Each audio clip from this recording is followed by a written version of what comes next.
So, may nagpipicturan. So, ito yung isa sa lumang bahay.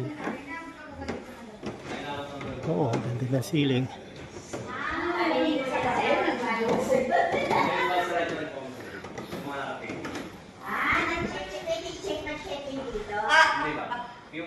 Sino unang tao? Binababa pa rin po namin dito sa gabi. Mga 6 hanggang 7. Wala na. Yung ibang sabi na Kuya, sino to? yan po yung anak si Doña Soledad, dating Carnival Queen. Para po Carnival Queen, tawagin po yung Beauty Queen. Pag Carnival Queen, Beauty Queen. Ay, yung nagtrabaho siya sa pulang araw. Pulang araw, sino ba?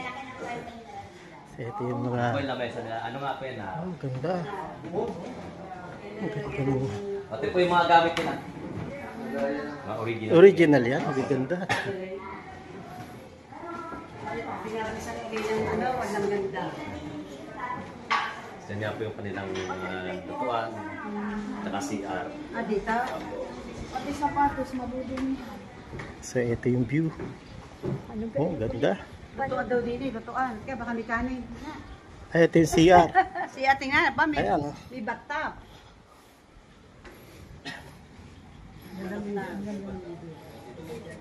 Ano ang lutuan? Ang CR. Lutuan nila. So, ito yung CR pala aray. Saan ang lutuan? lutuan. Sa kabila, te. Ay.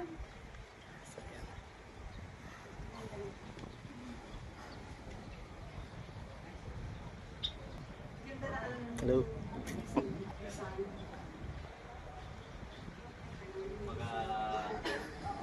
Ginagawa niya po sa mga inmates sa Philippines. So, punta tayo sa may kusina. Ano yan ang kusina? Ito, kusina.